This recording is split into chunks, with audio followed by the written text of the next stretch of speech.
we're going to be talking about how to battle anxiety, also how to navigate through seasons of adversity. But specifically today, we're going to talk about anxiety. And so I'd love to know from you three things. What is anxiety? Why does it seem to be such a growing issue in our world today? And what are some ways to combat it? So let's start right from the beginning. What is anxiety? Give us some clarity on this. Yes. So the reason that we need clarity, right, is because people use anxiety to kind of mean a lot of different things. Yeah. People might say, I have a test coming up and I'm feeling really anxious about it, or I have a lot of anxiety about driving in the rain, and that is a little bit different than what we would talk about is like clinical anxiety. Okay. So really like the base definition of anxiety is just the anticipation of a future threat. So it's basically just, I have a test coming up. To say I feel anxious about it means probably like I feel anxious that it's not going to go well. I feel anxious that I'm going to fail. I feel worried about that. And that's a little bit different than somebody who's experiencing like persistent clinical anxiety. I would say kind of the big difference for like an anxiety disorder, there's actually a lot of different kinds of anxiety disorders, and we're not going to get into all of them today. But the difference between just kind of like worry or anxious feelings and like clinical anxiety is really just that the belief or the fear is really excessive. It's really persistent. It's really not in line with kind of what probably is going to happen. Yeah. And it happens typically for like 6 months or more. And so I think we'll talk about kind of the differences and always make sure we break down like anxiety, worry, and like clinical anxiety. But ultimately, when we talk about anxiety, we're just saying, I'm worried about something that's going to happen in the future. Yeah. So anxiety has kind of become a buzzword in our culture today. People say it for all sorts of different reasons. Help us understand, why is this such a growing issue? Where did this kind of come from? Why does it seem like it's a thing that everyone's wrestling with today? Absolutely. I think it's kind of hard to know, honestly, if it's that people feel more anxious or just that we're more open to talking about it. I think historically, mental health has been something that people really aren't comfortable being open about. And so I always wonder, like, is anxiety increasing, or are we simply in a place in culture where it's a little bit more acceptable to talk about it? Yeah. However, I do think there's probably some evidence that anxiety is just generally increasing. Okay. Anxiety disorders are super treatable, but unfortunately only around 37% of people actually get treated for anxiety. Wow. Which, and that's so sad because that is so treatable. And, there's data that shows around 18 to 20% of the population is experiencing like clinical anxiety, which is high. That feels like a lot of people to be experiencing those feelings.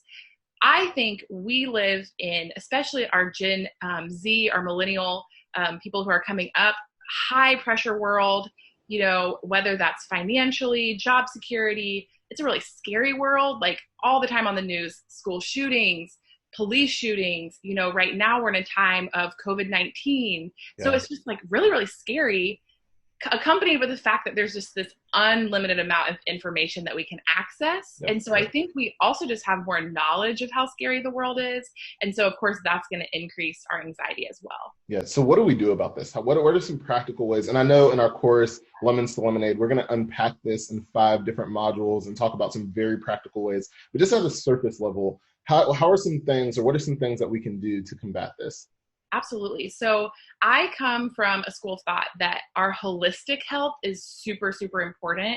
And our mental health is really part of that, because our physical health, our spiritual health, all of those things impact our mental health. So one really quick and easy way to combat anxiety is really just to pay attention to your physical health.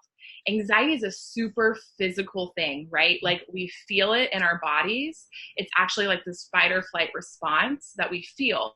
So if we're able to take really good care of our bodies and do some things that are going to decrease that. So some really practical examples, getting exercise. Yeah. If your body is getting some really good exercise and some good motion, you can actually work out some of those anxious feelings. Making sure you don't intake too much caffeine. Caffeine definitely increases your anxiety. Making sure, smoking can increase anxiety. Drinking can.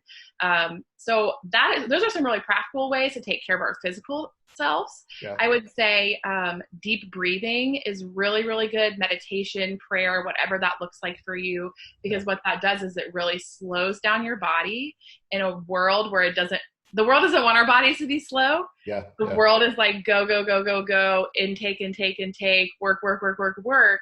And so, of course, that's going to rev us up. If we're able to do some meditation, there's some really great meditation apps. If, prayer can be a form of meditation, and just slowing down our body, giving ourselves time to slow our heart rates, to actually have our body feel like I'm not in danger, like I'm safe, I'm okay. Another thing that's just like a quick and easy thing is when we talk about breathing, sometimes I'll ask the people that I'm working with, I'm like, okay, take some deep breaths. And they're like, okay, I took some deep breaths and I don't feel any better. I'm like, okay, let's take some deep breaths, right? So one just quick, easy way, if you kind of feel yourself getting revved up, or if you're in a situation where you're feeling a lot of anxiety, is to actually do like a breathing technique where you're going to inhale for 4 seconds. Okay. You're going to hold it for 4 seconds, and then you're going to exhale for 4 seconds. So Gerald, do you want to do this with me? Sure, let's do it. Okay, so inhale for 4 seconds. Okay, ready?